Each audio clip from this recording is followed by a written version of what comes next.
नमस्कार दोस्तों, standard study में आपका स्वागत है। जैसा कि ये जो महत्वपूर्ण अनुच्छेद है ये एग्ज़ाम ऑफ व्यू से बहुत ही इम्पोर्टेंट है, चाहे वो कोई भी एग्ज़ाम हो, एक दिवसीय या T20। यानी कि आप दरोगा का भी तैयारी कर रहे हैं, पुलिस का भी तैयारी कर रहे हैं, कोई भी एग्ज़ाम हो, रेलवे हो, जो भी एग्ज़ाम हो, उसमें जो एक महत्वपूर्ण अनुच्छेद है हम उसको बताए हैं एक झटके में और इम्पोर्टेंट ऑफ व्यू से। तो हमें भरोसा है और विश्वास है कि आपको बहुत ही अच्छा लगेगा और बाकी चीज़ हम देख लेंगे और पढ़ लेंगे। देखिए, महत्वपूर्ण अनुच्छेद 395 है और अनुच्छेद जब भारतीय संविधान बन के तैयार हुआ तो अनुच्छेदों की संख्या 395 है। अब तो 450 A, B, C इस तरह से प्लस हो गया है। तो उसमें हम महत्वपूर्ण पढ़ेंगे। भाग 1 जो है 1 से 3, ऐसे 1 से 4 जो होती है, लेकिन प्राय 1 से 3 जो है बहुत बार एग्ज़ाम में आया है। अनुच्छेद 1 जो है भारत राज्यों का संघ है।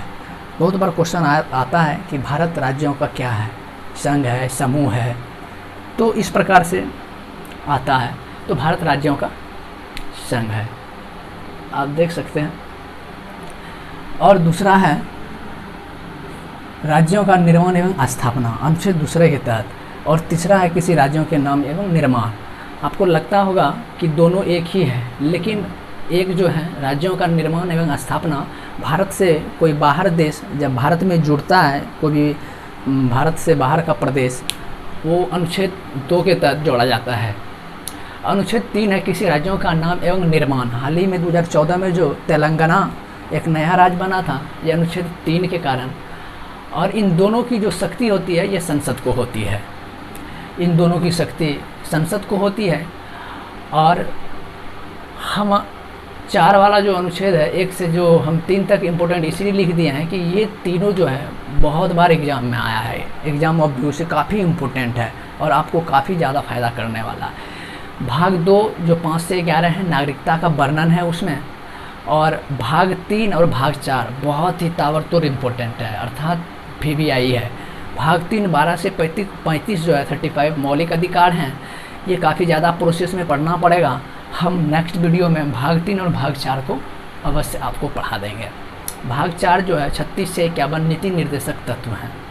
ये दोनों काफ़ी इम्पोर्टेंट है एग्ज़ाम ऑफ व्यू से। हम इसके लिए एक नया वीडियो तैयार करेंगे और इसे हम बहुत ही डिटेल में पढ़ाएंगे। तो इन दोनों को हम अभी स्किप कर देते हैं। इन दोनों को हम जो है जब पढ़ा देंगे तो आपको बहुत ही ज़्यादा फुलफिल लगेगा, अच्छा लगेगा। तो हम चलते हैं भाग 4A 51A। 1976 के अनुसार 42वें संविधान संशोधन के तहत इसको ऐड किया गया, अर्थात जोड़ा गया। राष्ट्रपति महोदय के बारे में हम पढ़ देते हैं, बहुत बार एग्जाम में आया है। अनुच्छेद 52 जो है 52 पद है। और अनुच्छेद 53 शक्ति एवं कार्य हैं। अनुच्छेद 54 निर्वाचन हैं और अनुच्छेद 61 महाभियोग हैं। हम इसको एक झटका में याद कर लेंगे। हम कुछ इसको अच्छे तरीक़ा से अपने हिसाब से याद करेंगे। हम राष्ट्रपति महोदय को बनाए तो उनके लिए एक पद हुआ। पद जब हुआ तो उनको कुछ हम शक्ति प्रदान किए, कार्य और शक्ति। जब कार्य और शक्ति हो गई और उसके बाद हम इसको निर्वाचन के तौर पे चुने। निर्वाचन के तौर पे चुने हैं अनुच्छेद 54 के तहत। जब ये सभी शक्तियाँ इनके पास हो गया है राष्ट्रपति महोदय के पास, तो हम उनको हटा भी सकते हैं, यानी कि महाभियोग लगा के। महाभियोग के कारण राष्ट्रपति को हटाया जाता है। देखिए, एक बार हम रिकॉल कर लेते हैं। भाग 1 से 3 जो है भारतीय राज्यों का संघ है।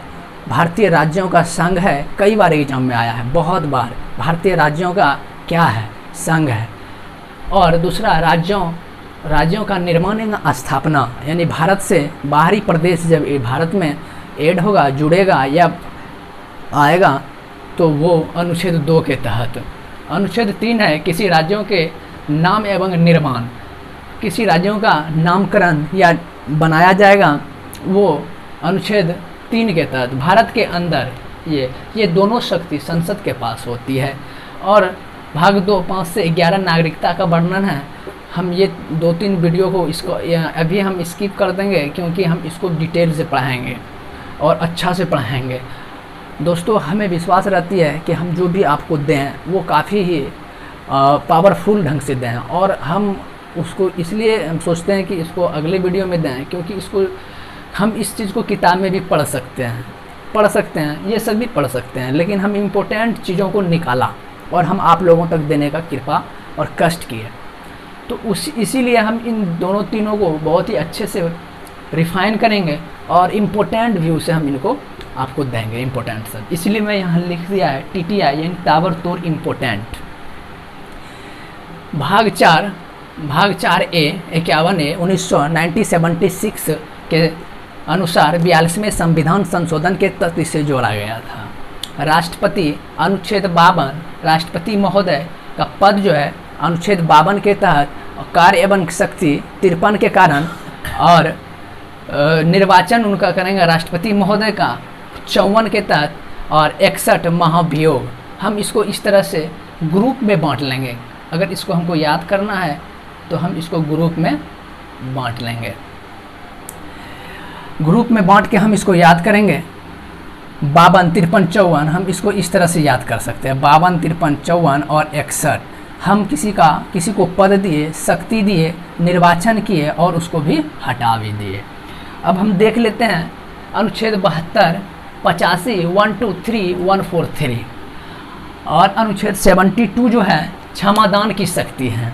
राष्ट्रपति महोदय को क्षमादान की जो है शक्ति जो है वो रहते हैं किसी भी केस में, किसी भी तरह के दंड के तहत, और वो राष्ट्रपति महोदय उनको क्षमादान कर सकता है, यानी क्षमा कर सकते हैं।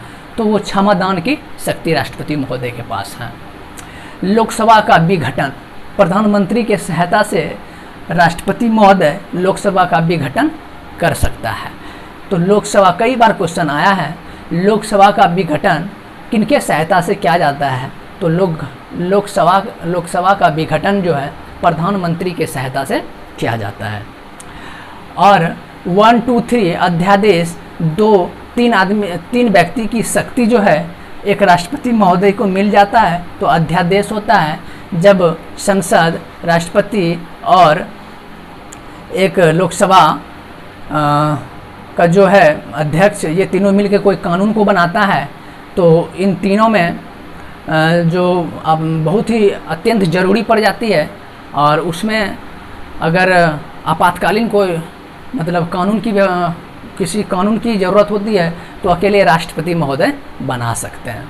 और आप इसको ऐसे भी याद कर सकते हैं 1, 2, 3 यानी एक आदमी में 1, 2 आदमी की शक्ति, यानी कि एक आदमी का जो है राष्ट्रपति महोदय को 3 आदमियों की शक्ति वो अध्यादेश जारी कर सकता है। 143 143 ये सुप्रीम कोर्ट से सलाह ले सकता है।